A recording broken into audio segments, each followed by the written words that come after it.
Il est souvent dit du monde des affaires qu'il est rempli de requins, que les gens par avidité sont prêts à tout pour ajouter le moindre centime à leur compte bancaire. Trahison, coups bas ou manigance, de nombreuses amitiés se sont faites, puis se sont défaites. Et même le requin tout en haut de la chaîne alimentaire peut être surpris par ce qui remonte des profondeurs. En l'occurrence, le côté exécrable de l'âme humaine. Si vous ne me croyez pas, écoutez l'histoire à venir.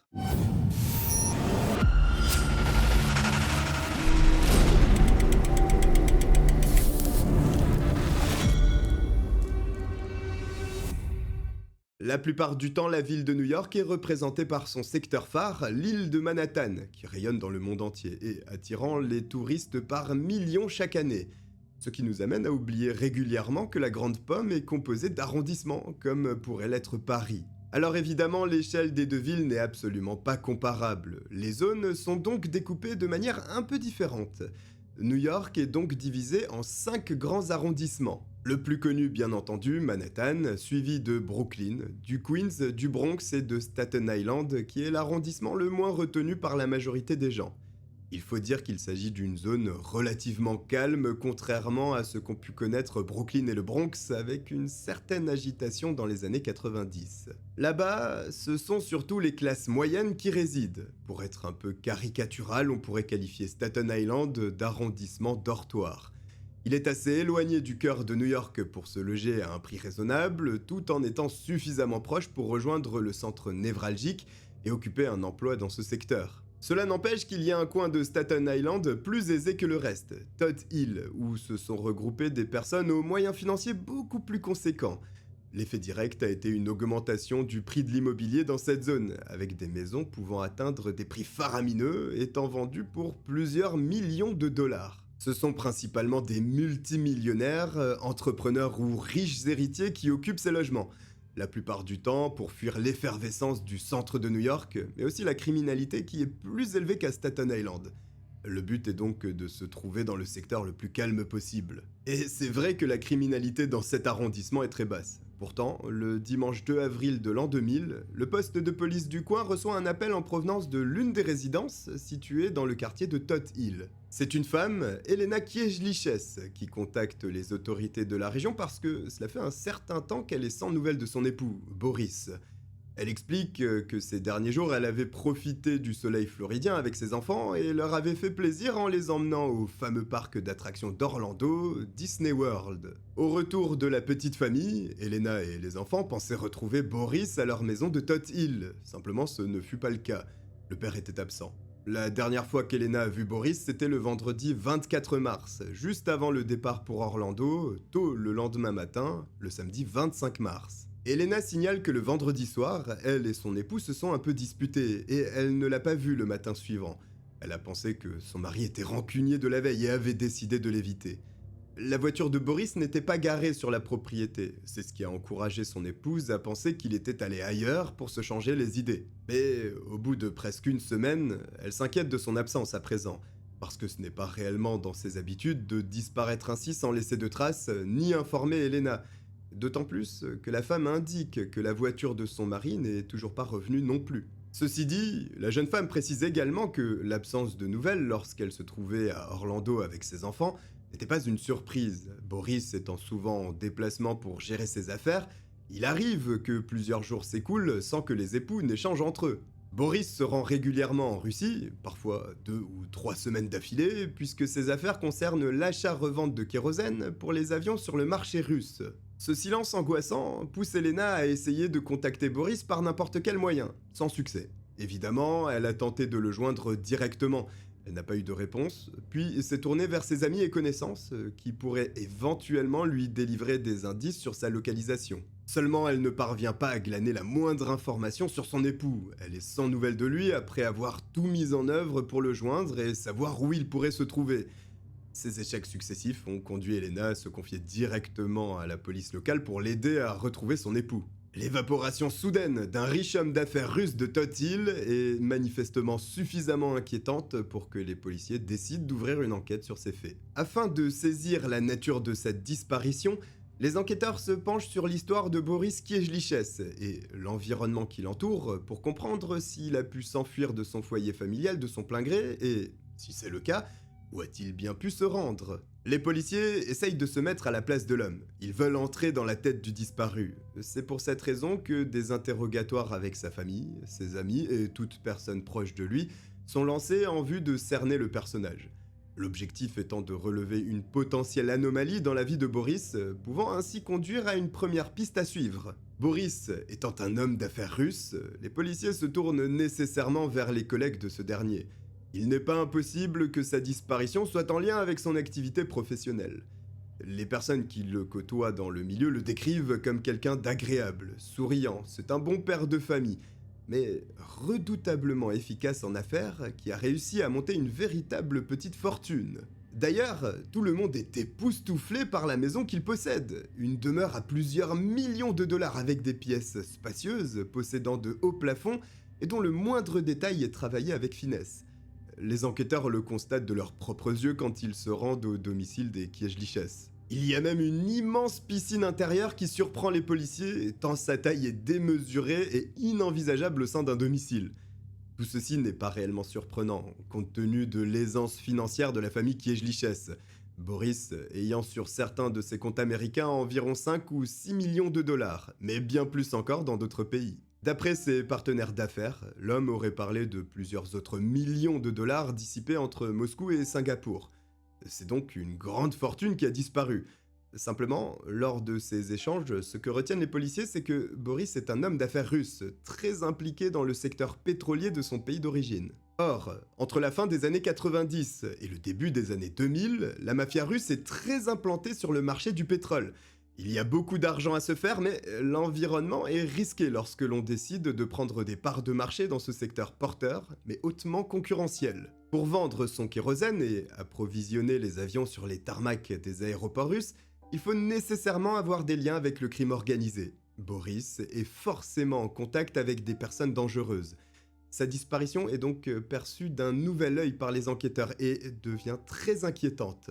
Il n'est pas du tout exclu que l'homme se soit rendu à Moscou et qu'il s'agissait, sans qu'il ne le sache, de son dernier voyage. La piste du crime organisé est sérieuse. Si Boris a quitté le pays, il est nécessairement passé par l'un des aéroports de la ville. Ces derniers sont donc tous contrôlés. Impossible de trouver une trace de l'homme pour un voyage à l'international ou interne. Il n'a donc pas pris l'avion et par conséquent se trouve encore aux États-Unis. Le second réflexe des policiers est d'examiner l'activité bancaire de Boris sur la période de sa disparition supposée. Ni ses cartes de crédit, ni ses comptes bancaires n'ont enregistré la moindre transaction depuis le vendredi 24 mars 2000, la veille du départ d'Elena et des enfants à Disney World. Les enquêteurs s'intéressent ensuite aux véhicules que possède Boris. Il y en a deux, un de la marque Mercedes, le second de la marque Land Rover, sans surprise, deux bolides haut de gamme. Le Land Rover est toujours présent sur la propriété de la famille. En revanche, la Mercedes ne se trouve plus sur le terrain de la maison. C'est un élément intéressant parce que, en retrouvant la Mercedes, cela donnera une idée de l'endroit où Boris s'est rendu, et peut-être même que cela permettra de le retrouver directement. La plaque d'immatriculation de la voiture est rentrée dans les différents logiciels de la police. Elle est transmise ainsi que la description du véhicule aux patrouilles de la ville de New York. Et les enquêteurs ont bon espoir de retrouver cette Mercedes qui n'est pas une voiture si courante, même si New York reste une ville immense. Cependant, les inspecteurs sont surpris, parce que cette recherche ne donne absolument rien. C'est comme si Boris Kiejliches s'était volatilisé sans laisser aucune trace de lui, ce qui est totalement inconcevable. On ne disparaît pas ainsi. On ne disparaît pas ainsi, sauf si on le désire. La police commence à envisager que l'homme a pu abandonner sa famille. Peut-être ne s'entendait-il plus avec sa femme et a décidé de tout plaquer. Il est multimillionnaire et n'aurait aucun mal à s'établir ailleurs. Mais les entretiens avec les amis et la famille du couple semblent aller à l'encontre de cette théorie. Elena et Boris s'entendaient bien, malgré quelques disputes de temps en temps qui sont monnaie courante dans des couples d'aussi longue date qui plus est. Les deux s'étaient rencontrés dans la jeune Russie qui venait de naître après l'effondrement de l'URSS. Ensemble, ils avaient développé une entreprise qui leur avait donc permis d'immigrer aux États-Unis avec suffisamment d'argent pour y vivre de façon confortable. Au départ, ils n'étaient pas du tout aussi à l'aise financièrement. À leur rencontre, tous les deux revendaient du matériel audio sur le marché noir.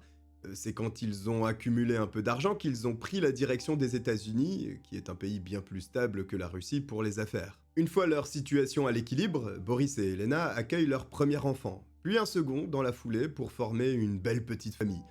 Le nouveau papa est très impliqué dans l'éducation de ses enfants et, malgré son emploi du temps chargé, ainsi que ses nombreux déplacements, il est aussi présent qu'il le peut pour eux. À aucun moment, les policiers ne réussissent à mettre le doigt sur l'accroc ayant conduit à une disparition aussi brusque. Plus ils creusent dans le passé de Boris, plus ils découvrent que c'est une personne agréable que les gens qu'il fréquente apprécient. Certes, il a dû baigner dans l'illégalité pour monter son affaire, mais visiblement ce n'était que pour sortir d'une situation instable en Russie et sans mettre en danger qui que ce soit. Le dimanche 9 avril 2000, une semaine après le signalement de la disparition de Boris, les recherches pour l'homme d'affaires russe n'ont pas progressé. Visiblement, il n'y a pas de raison pour qu'elles avancent. Sauf que la police est contactée pour une voiture abandonnée du côté de Brooklyn à Brighton Beach. C'est la Mercedes de Boris qui vient d'être localisée. Celle-ci a été abandonnée, toujours avec ses plaques d'immatriculation. Ce détail est important, parce que si le véhicule avait été volé pour être désossé ou pour un cambriolage, les plaques d'immatriculation auraient été retirées. C'est une voiture de luxe. Personne ne délaisse une Mercedes ainsi en pleine rue, dans une zone où l'on ne vit pas. Tous ces éléments poussent les policiers à analyser la voiture de Boris comme un potentiel lieu où un crime a été commis. Les équipes scientifiques de la police contrôlent le moindre recoin de cette voiture, en essayant de trouver du sang, des cheveux ou des fibres particulières. Mais rien n'est découvert. Il semble que Boris ait donc conduit volontairement sa Mercedes jusqu'ici, et les enquêteurs doivent donc essayer de comprendre pourquoi il s'est rendu à cet endroit. Pourquoi Brighton Beach? Là-bas, la communauté russe est fortement implantée. C'est le quartier de référence pour tous les nouveaux immigrants en provenance de la Russie, parce qu'il est possible de rejoindre les siens et on est plus à l'aise, surtout lorsque la langue anglaise est un obstacle pour bien se faire comprendre. L'entraide est aussi présente. Ceci est important pour les personnes partant de quasiment zéro dans un pays très capitaliste où gagner de l'argent est nécessaire pour éviter de finir à la rue. Les forces de l'ordre se déploient donc dans ce coin de la ville. Elles interrogent les habitants, en tout cas elles essayent, les Russes du secteur ne sont pas très loquaces.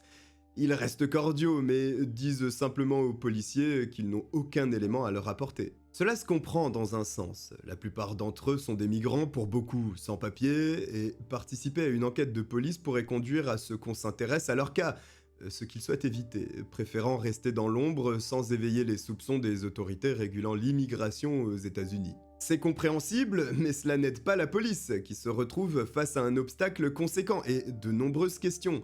Pourquoi Boris a-t-il laissé sa voiture précisément à cet endroit? Cela ne peut pas être le fruit du hasard. Le véhicule a-t-il été volé ou était-il ici depuis tout ce temps? Aucune réponse pour le moment. Cela fait bien plus de 72 heures que le père de famille a disparu, presque 3 semaines à présent. Au-delà de cette durée, les chances de retrouver Boris sont approximativement nulles. Les enquêteurs sont persuadés qu'ils font face à un homicide, un meurtre, mais sans corps, ils ne peuvent pas le prouver ni bénéficier de tous les moyens offerts par la loi. L'investigation est mal embarquée et semble bien partie pour être l'un des nombreux cas d'affaires non résolus de la ville de New York.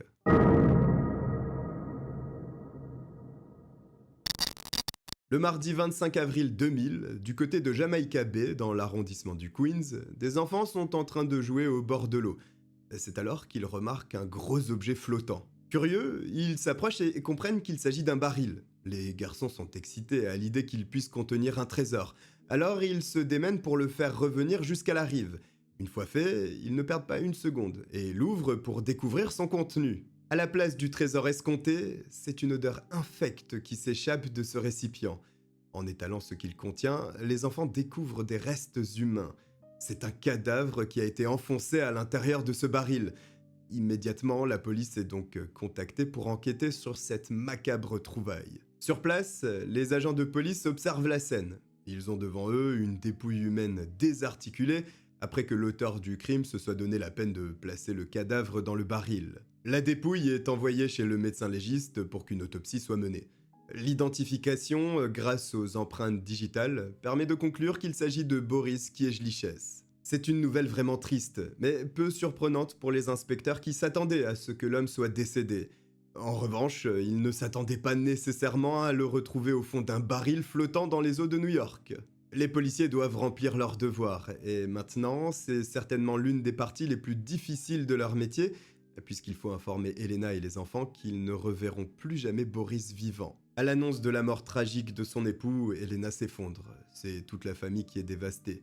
Ils avaient réussi à sortir d'un contexte particulièrement difficile en Russie pour vivre le véritable rêve américain.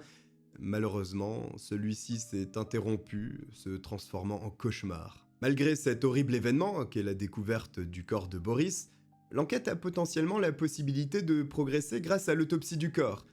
Pour commencer, celui-ci est enveloppé dans une sorte de drap bleu avec des motifs de fleurs de couleur jaune. Lorsque le linge de lit est retiré, le médecin légiste remarque l'état de décomposition avancé du corps, mais pas seulement. Les mains et les pieds de Boris ont été ligotés. Il y a une grosse blessure au niveau du crâne de l'homme. Elle se situe à l'arrière de l'os et le médecin l'identifie facilement comme le résultat d'une perforation d'une munition de pistolet d'un calibre de 9 mm. Le coup de feu a visiblement été tiré à bout portant si l'on se réfère à la blessure laissée par la balle.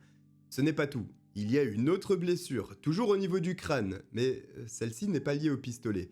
Boris a été frappé à l'aide d'un objet contondant, ce qui a entraîné une sévère fracture de la boîte crânienne. Ces informations médico-légales sont très intéressantes pour les policiers, parce qu'ils pensent de plus en plus que ce meurtre porte la signature d'un professionnel. Ils doutent qu'une personne de l'entourage de Boris soit à l'origine de sa mort. Il a été exécuté, et celui qui a commis ce meurtre est sûrement un tueur à gages ou un homme de main de la mafia. L'investigation se tourne donc à nouveau vers les liens que Boris pouvait entretenir avec la pègre. Dans le cadre de ses affaires, il a peut-être énervé la mauvaise personne, le mauvais partenaire en affaires, et cela s'est retourné contre lui. Hélas, dans ce genre d'environnement, mettre quelqu'un en colère peut vous coûter la vie. D'autant plus que les inspecteurs apprennent que la police de New York est actuellement en train de suer sang et eau dans une investigation de grande ampleur visant à faire tomber une monumentale opération de blanchiment d'argent d'un montant avoisinant les 22 milliards de dollars et impliquant la mafia russe. En recoupant tous ces renseignements, les enquêteurs se demandent si Boris ne pourrait pas être l'un des membres de cette machination qui aurait conduit à son exécution. Peut-être en savait-il trop. En tout cas, les policiers comprennent qu'ils viennent de mettre la main dans une histoire de grande envergure. Ils s'activent fortement. C'est alors que, le même jour de la découverte du corps de Boris, leur est transmis une nouvelle information troublante. Un second cadavre d'un autre homme russe est retrouvé sur une plage de Staten Island. Il s'agit de Yuri Berchatsky. Lui aussi est décédé d'une balle dans la tête d'un calibre 9 mm, tirée à bout portant à l'arrière du crâne. Autrement dit, celui-ci a été exécuté dans les mêmes conditions que Boris Kiejliches. Une coïncidence qui ne peut en être une en réalité. Deux hommes d'affaires russes, exécutés dans des conditions absolument similaires, au milieu d'une enquête menée par la police de New York dans le cadre du démantèlement d'une opération majeure de blanchiment d'argent de la mafia russe. Nécessairement, les enquêteurs sont obligés de se poser la question. Toutes ces affaires sont alliées. Ils en sont convaincus, il faut juste le démontrer. Une fois fait, il se peut que l'investigation s'envole grâce aux différents liens qui auront été établis. Alors la police se penche sur ces deux homicides et trouve qui est l'auteur du meurtre de l'homme de 33 ans, Yuri Berchatsky. Alors que cela pourrait s'apparenter à une victoire et un grand pas dans l'investigation, en réalité, c'est une désillusion. L'assassin de Yuri Berchatsky est son colocataire. Il s'agit d'une pure coïncidence que Boris et lui furent exécutés de la même façon. L'assassin de Yuri avait déjà tué une femme, une danseuse dans des bars de striptease, et son colocataire était au fait de l'acte commis par lui. Alors, pour qu'il ne puisse jamais révéler son secret, il a décidé de l'exécuter proche de la plage de Staten Island. Les deux affaires ne sont absolument pas liées. Alors, c'est une bonne nouvelle tout de même, parce qu'un meurtrier ira en prison, celui de Yuri en l'occurrence, mais cela renvoie les enquêteurs chargés de résoudre l'affaire de Boris à la case départ et sans piste. Alors, pas tout à fait sans piste. Bien que les deux homicides soient des affaires distinctes, cela n'exclut pas la possibilité que la mafia russe ait possiblement éliminé Boris. Pour obtenir de plus amples renseignements, les enquêteurs se rendent directement au bureau du procureur général supervisant l'opération derrière le démantèlement du réseau de blanchiment d'argent de la mafia russe.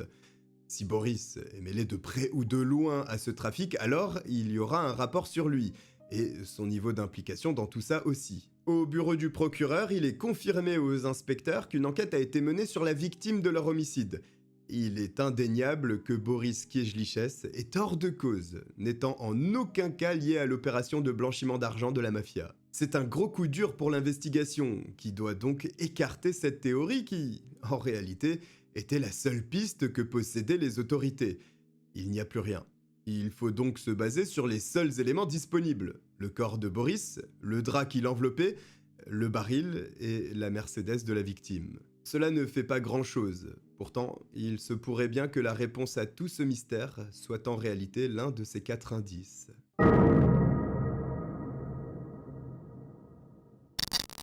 La dépouille de Boris Kiejliches a été enveloppée dans un drap avant d'être placée dans un baril puis jetée à l'eau.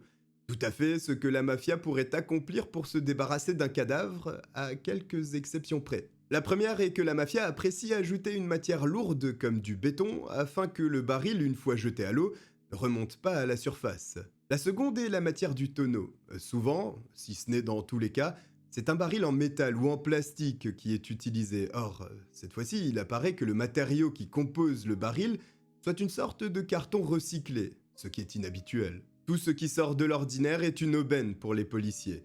En retrouvant le fournisseur ou le fabricant de ce genre de tonneaux qui sont certainement moins distribués que les autres, cela pourrait conduire directement à l'assassin. C'est le fournisseur du baril auprès de qui remontent les policiers finalement. Pour lui, il est possible de remonter aussi jusqu'à la personne ayant acheté ce baril. Seulement cela nécessite du temps pour retrouver la trace de la vente. Alors, en attendant que cette information leur soit transmise, ils décident d'interroger à nouveau la famille et les proches de Boris afin de s'assurer qu'aucun indice ne leur a échappé lors de la première session d'interrogatoire. Et surtout, pour comprendre qui aurait pu en avoir après Boris, maintenant que la mafia est hors jeu. Les enquêteurs font bien de poser à nouveau les mêmes questions aux mêmes personnes, parce que les réponses, elles, sont différentes à présent. Plusieurs amis de Boris reconnaissent qu'ils n'ont pas dévoilé toutes les informations en leur possession lors du premier passage des policiers. Il est vrai que Boris aimait sa femme et ses enfants, mais ces derniers temps, il surveillait de très près l'activité d'Elena, parce que cette dernière aurait une liaison extra-conjugale. Les inspecteurs demandent si les amis de Boris sont certains de ce qu'ils avancent. Pour eux, il n'y a aucun doute, Elena fréquente un autre homme. Comment peuvent-ils annoncer une telle chose? Eh bien tout simplement parce que la femme de Boris ne se cache absolument pas, se baladant régulièrement avec son amant dans le coin de Brighton Beach, bras dessus, bras dessous. Ils font souvent le tour des magasins du quartier, passent du temps ensemble et s'embrassent même en pleine rue. Si les amis de Boris ont fait entrave à l'enquête en restreignant les renseignements qu'ils transmettaient à la police, c'est parce que l'homme venait tout juste de disparaître. Il y avait donc une chance qu'il réapparaisse et c'est une situation très embarrassante pour un homme marié. Désormais que tout le monde sait pour la mort de l'homme russe, les langues se délient et ça, les inspecteurs ne l'avaient pas vu venir. C'est un véritable pavé dans la mare. Les voisins des Kiejliches admettent que cet homme, qu'Elena voit régulièrement, est presque en permanence dans la maison familiale. Pour les policiers, il faut trouver le nom de cette personne. Ce n'est pas la tâche la plus compliquée à laquelle ils ont dû faire face, et découvrent rapidement l'identité de celui-ci. Il s'agit de Messia Justice, un homme de 26 ans originaire de Brooklyn. S'ils ont obtenu autant de détails sur lui, c'est parce que son profil se trouve au chaud dans la base de données de la police. Il y a une dizaine d'années, il a été interpellé à plusieurs reprises pour trafic de stupéfiants, cambriolage, de multiples bagarres. C'est un homme de la rue, comme le qualifient les policiers. C'est aussi un profil très intrigant dans ce contexte autour de la mort mystérieuse d'un homme. Il est donc crucial de s'attarder sur lui afin d'essayer de comprendre s'il est impliqué dans la mort de Boris. C'est sans problème que les enquêteurs finissent par localiser Messia Justice à Brooklyn où il réside. Le jeune homme est contacté par téléphone. Les policiers lui annoncent qu'ils ont besoin de lui poser des questions, qu'il est convoqué au poste de police pour cette raison, et il accepte sans rechigner. Une fois dans les locaux de la police, il est interrogé à propos de sa relation avec Elena. Messia admet avoir une relation avec la femme de Boris. Il explique que cela fait environ 7 mois que leur liaison a débuté. Il raconte qu'à cette époque, il avait l'habitude de se balader dans Manhattan avec sa belle voiture pour impressionner les filles, et c'est de cette façon qu'il s'est arrêté à hauteur d'Elena alors qu'il attendait à un feu rouge. Il a aperçu la jeune femme, lui a fait un signe qu'elle lui a rendu. Il s'est donc garé sur le côté et ont commencé à discuter ensemble. C'est ainsi que la relation entre Messia et Elena est née. C'était une période durant laquelle Boris était en Russie. Le jeune homme indique que sa femme devait se sentir seule à ce moment. Leur liaison s'est accélérée rapidement, Elena offrant beaucoup de cadeaux à son amant. Des bijoux, des montres de luxe, et elle est même en train d'essayer de lui offrir une Rolls-Royce d'une valeur de 100 000 $. Surtout, elle n'a aucun scrupule à faire rester Messia dans la maison de Todd Hill, et il arrive qu'ils passent plusieurs semaines ensemble. Mais un tel train de vie attire les regards des proches, des amis, des voisins du couple, qui rapportent la liaison extra-conjugale à Boris, qui est dévasté par une telle nouvelle. Pour être certain que ces allégations soient vraies, ce dernier embauche un détective privé, qui confirme ses craintes. Bien sûr, Boris est dévasté par la tromperie de sa femme qu'il aime, mais c'est surtout le fait qu'elle ne s'en cache pas, qu'elle agisse ainsi devant ses enfants qui lui brise totalement le cœur en tant que père de famille. Une fois qu'il a été informé de l'aventure qu'entretenait sa femme, leur relation s'est naturellement fortement dégradée, les disputes étant régulières et finalement, Boris, voyant qu'Elena ne voulait pas entendre raison, s'apprêtait à lancer une procédure de divorce. C'est un aspect important dans l'enquête, parce que cela fournit un mobile à Messia pour le meurtre. Elena et Boris étant à 2 doigts de divorcer, la femme étant fautive et son époux pouvant le prouver grâce à l'intervention du détective privé, elle est proche de perdre son train de vie luxueux. Si Elena se retrouve en difficulté financière suite au divorce, cela veut dire que Messia verra également tous les bénéfices financiers de cette relation s'envoler avec son prononcé. Quand l'époux cocu passait plusieurs semaines à Moscou, c'est Messia qui prenait sa place. Alors, pourquoi ne pas la prendre définitivement en l'éliminant ? En approfondissant, les inspecteurs découvrent que Messia est un adepte des armes à feu, ce qui n'est pas nécessairement surprenant aux États-Unis, mais dans ce cas précis, c'est intriguant. Déjà parce que Boris est mort d'une balle tirée à bout portant, et ensuite, 2 mois seulement avant ce coup de feu, Messia s'est rendu dans un stand de tir pour s'entraîner. Ce faisceau d'indices pousse directement Messia Justice tout en haut de la liste des suspects pour l'assassinat de l'homme d'affaires russe.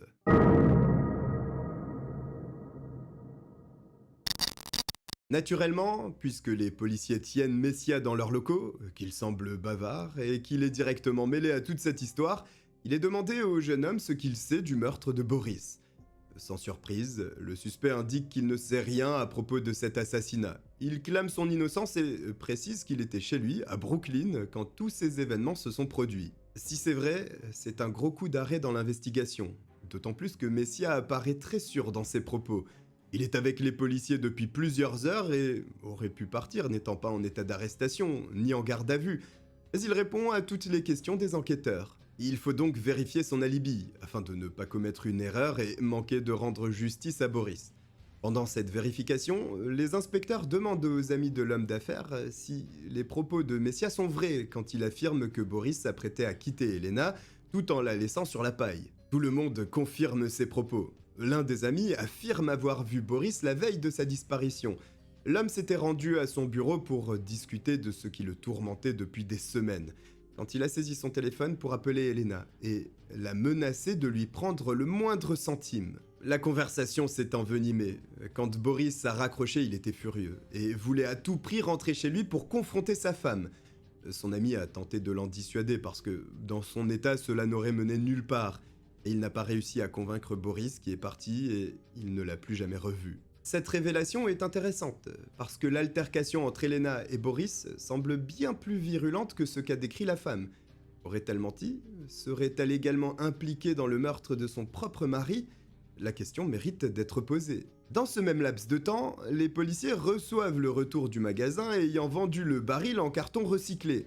Grâce au numéro de série du baril, le propriétaire du magasin est en capacité de renseigner les enquêteurs sur l'identité de la personne ayant acheté ce tonneau. Le nom de l'acheteur est Messia Justice. La transaction a eu lieu le lendemain de la disparition de Boris, le 25 mars 2000.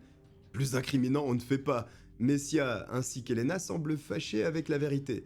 Les policiers se concentrent d'abord sur le jeune homme pour qu'il justifie son achat étonnant.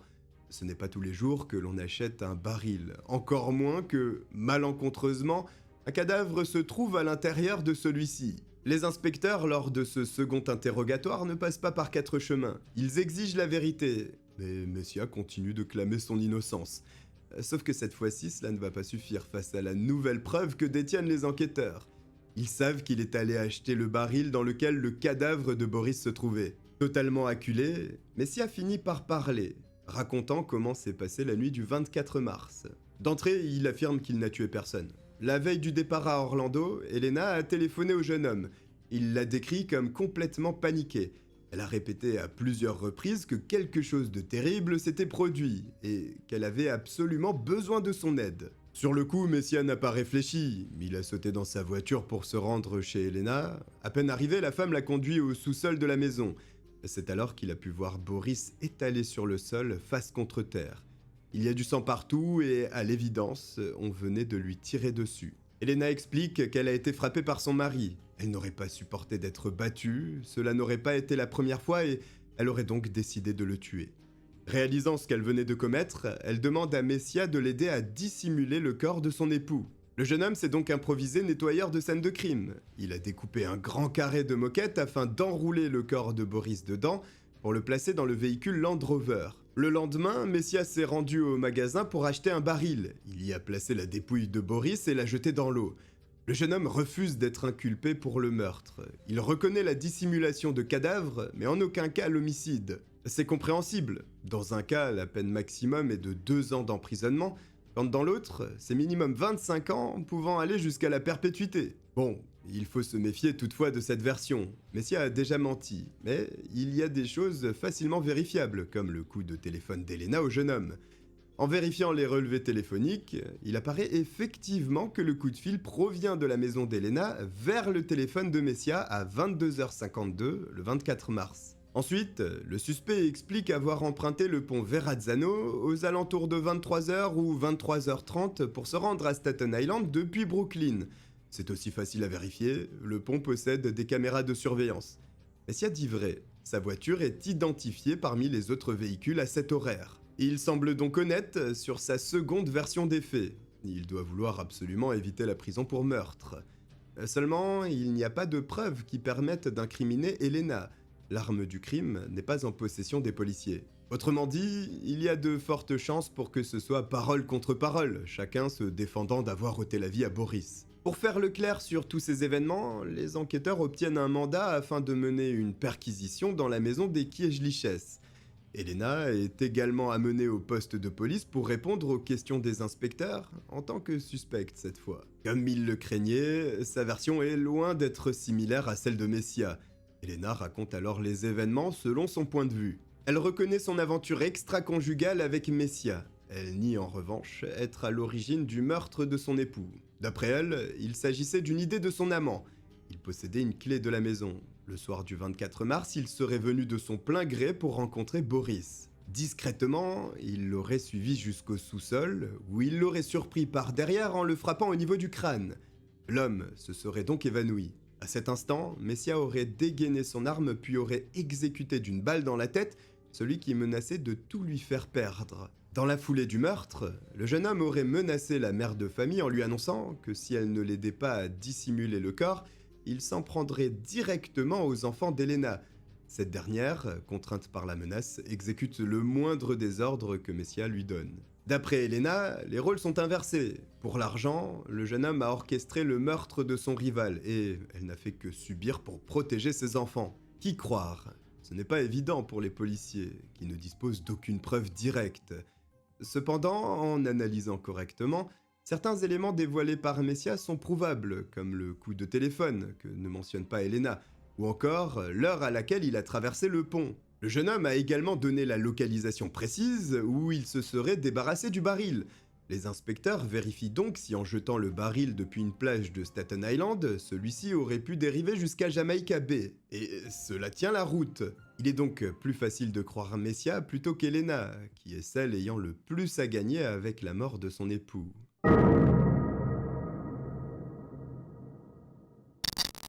Croire une version, c'est une chose. Convaincre un jury populaire lors d'un procès est une autre paire de manches. Il faut des preuves solides, ce qui fait cruellement défaut aux policiers. Pour les obtenir, il n'y a qu'un seul endroit à fouiller, la maison d'Elena et Boris, pour laquelle les enquêteurs ont obtenu le mandat de perquisition. C'est dans le sous-sol que tout va se jouer. Le crime se serait déroulé à cet endroit. Il est inimaginable qu'aucune trace de sang ne soit présente. Toute la zone est aspergée de luminol, ce produit chimique permettant de révéler les fluides humains, dont le sang, même s'il a été nettoyé. Le sous-sol de la maison devient totalement violet, révélant une énorme quantité de sang, des projections partout qu'on a visiblement tenté de nettoyer à la javel. La moquette au sol a été enlevée pour être remplacée par une nouvelle, comme ce qu'avait décrit Messia aux policiers quelques heures auparavant. L'entreprise ayant remplacé la moquette confirme aux enquêteurs qu'il y avait un énorme trou lorsqu'ils sont arrivés sur les lieux. Les placards sont également fouillés par les forces de l'ordre, principalement intéressés par le linge de lit. Les policiers mettent la main sur des draps identiques à ceux dans lesquels le corps de Boris était enveloppé, et ils ont été découverts dans le sous-sol également. Épreuves médico-légales s'accumulent, mais la logique aussi joue contre Elena. Si elle dit vrai qu'elle a été menacée par Messia, pourquoi n'a-t-elle pas contacté la police quand elle s'est trouvée en Floride avec ses enfants? Ils ne risquaient rien, elle non plus. Elle aurait donc pu informer les autorités de ce crime, mais elle ne l'a pas fait, rendant son comportement hautement suspect. Pire, les relevés téléphoniques montrent que la femme a contacté des dizaines de fois son complice. Les inspecteurs supposent que c'était pour savoir comment ils allaient faire corroborer leur version après ce meurtre. En tout cas, c'est une attitude allant à l'opposé de celle qu'aurait dû avoir une mère de famille menacée. C'est d'ailleurs ce qui conduit la police de New York à placer en état d'arrestation Elena Kiejliches au cours du mois de mai de l'an 2000. La mère de famille est inculpée par le procureur du meurtre de son époux. L'inculpation est une chose, la condamnation en est une autre, et il faudra mener un combat juridique afin de démontrer la culpabilité d'Elena face au tribunal. La femme continue de clamer son innocence, et la défense maintient que Messia est le meurtrier de Boris.